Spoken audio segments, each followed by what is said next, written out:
जय जय रघुवीर समर्थ. आज आपण श्रीमद दासबोध निरूपण दशक 12वा समास 8वा काळ निरूपण नाम श्रवण करणार आहोत.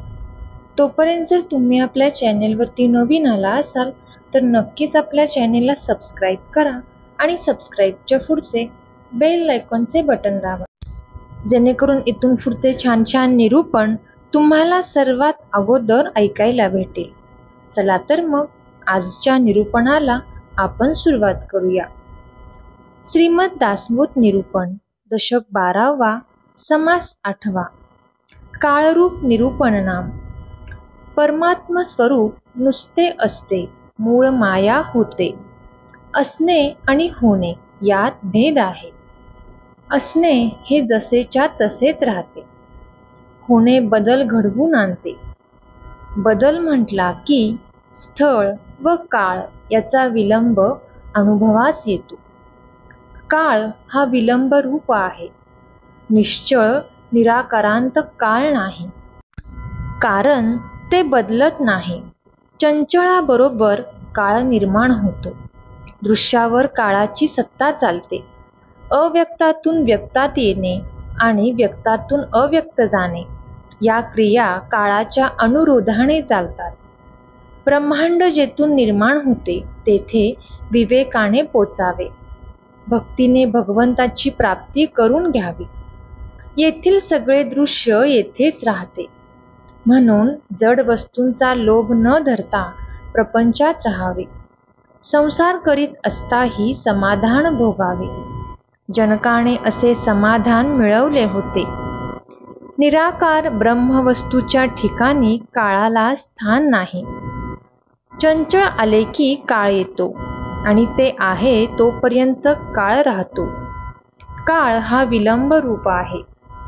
परब्रह्मामध्ये प्रथम मूळ माया निर्माण झाली.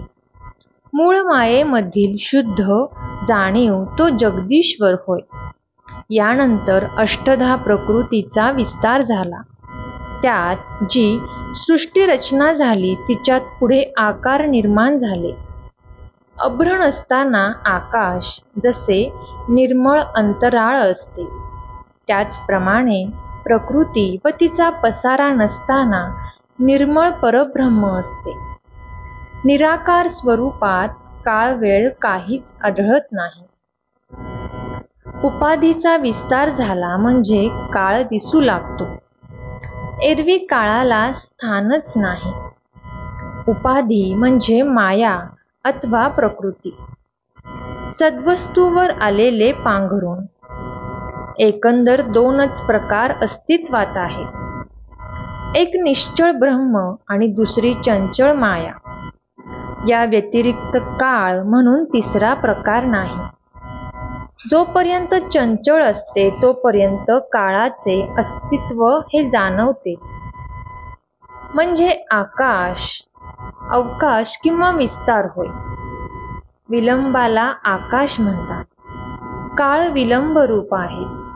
त्याचे स्वरूप हे समजून घ्यावे. काळाची गणना सूर्याच्या गतीवरून करतात. त्याचे अनेक विभाग पडतात व अखेर गणना देवांच्या आयुष्याने केली जाते. सूर्याच्या योगाने आपणास विलंब कळतो.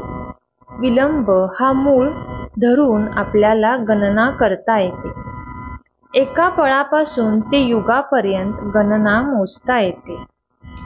पळ, घटका, प्रहर, दिवस, अहोरात्र, पक्ष किंवा पंधरवडा, मास किंवा महिना, 6 महिने अशा रीतीने आपण युगापर्यंत काळ मोजू शकतो. त्यानंतर कृत, त्रेता, द्वापार व कली अशी 4 युगे पृथ्वीवर चालली.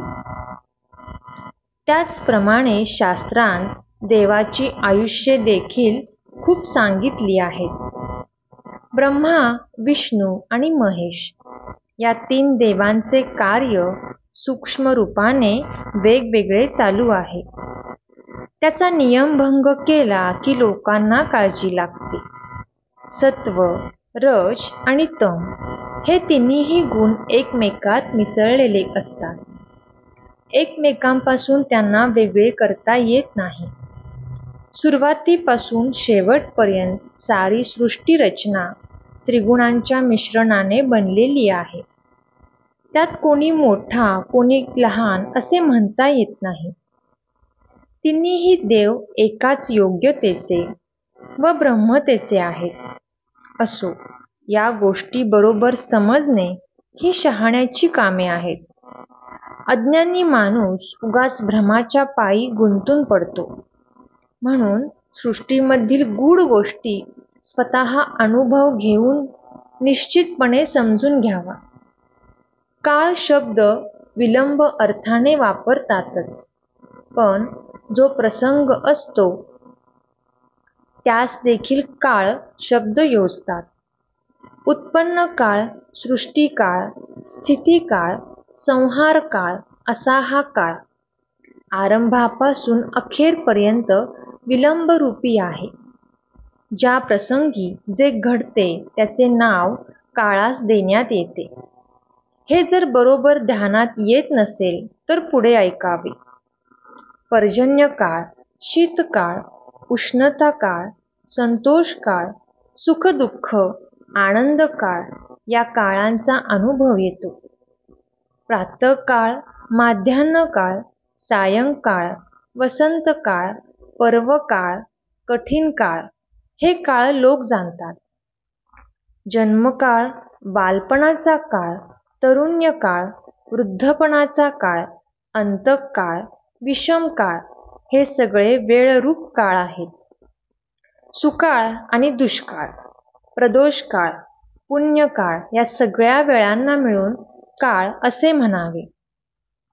माणसाने हीनविवेकी नसावे. निवृत्तीने सूक्ष्माकडे दृष्टी वळवून अखेर मूळ मायेपर्यंत पोचावे. प्रपंचामध्ये राहून हे साधता येते. प्रपंच व परमार्थ दोन्ही साधण्यात मजा आहे. जेव्हा वस्तू असते एक पण दिसते भलतीच, तेव्हा त्यास हीनविवेक म्हणतात. हीनविवेक म्हणजे अविद्या किंवा अध्यास होय. नाना प्रकारच्या मनोरचनेचे लोक प्रवृत्ती काय आहे तेवढेच जाणतात. प्रवृत्ती अधोमुखाने चालते. सूक्ष्माकडून स्थूलाकडे धाव घेते. निवृत्ती ऊर्ध्वमुखाने चालते. स्थूलाकडून सूक्ष्माकडे जाते. सूक्ष्माकडे जाण्यात अनेक प्रकारची सुखे आढळतात. ही गोष्ट विवेकी माणसे जाणतात. या ब्रह्मांडाची रचना ज्या मूळ मायेपासून झाली तेथे विवेकी पुरुष आपली ज्ञानदृष्टी नेऊन पोचवतो.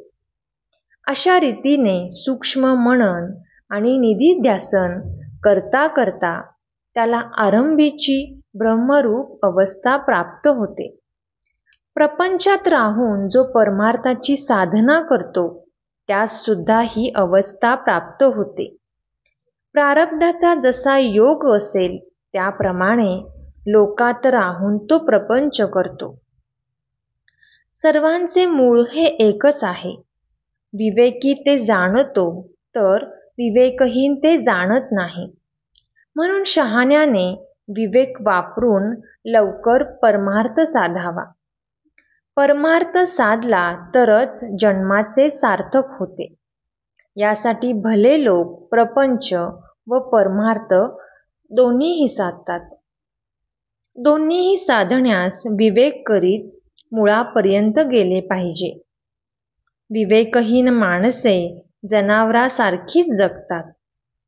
त्यांचे म्हणणे ऐकून परमार्थ साधणे शक्य नाही. असो, विवेकहीन कोणी जगला तर आमचे काही नुकसान नाही. मनुष्य जे करतो त्याचे फळ त्यास मिळते. जे पेरलेले असते तेच उगवते. त्याचे फळ माणूस आता भोगतोच. झाले ते होऊन गेले. अजून सुद्धा माणूस भगवंताची भक्ती करून समाधान मिळवू शकतो.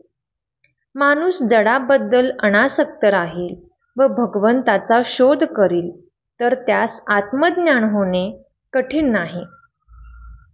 यानंतर सुद्धा माणूस जर परमार्थ करील तर त्यास तो साधेल.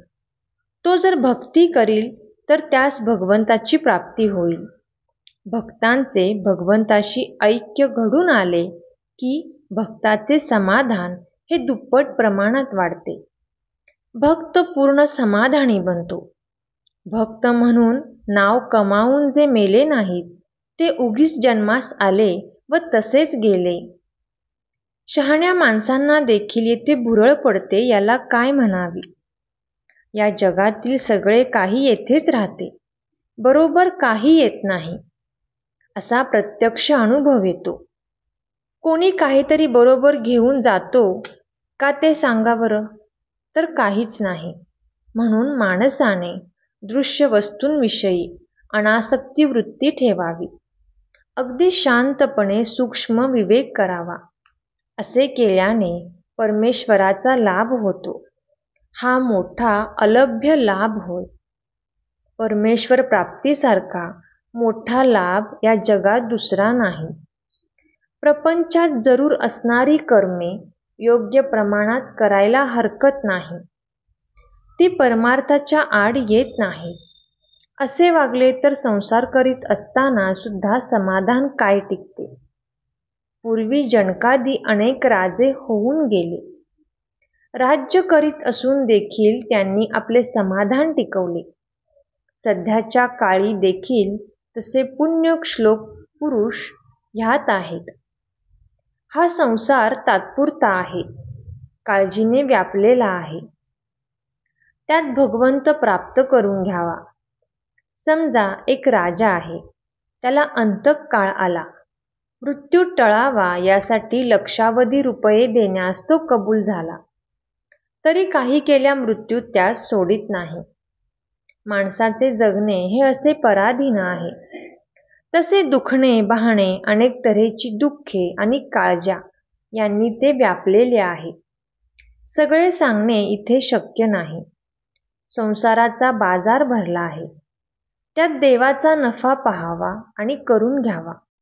देवाचा नफा झाला तरच संसारात केलेल्या कष्टाचा खरा मोबदला मिळतो. नाहीतर केलेले श्रम खरोखरीच वाया गेल्यासारखे होतात.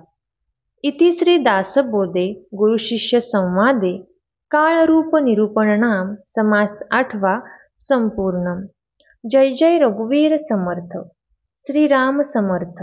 धन्यवाद.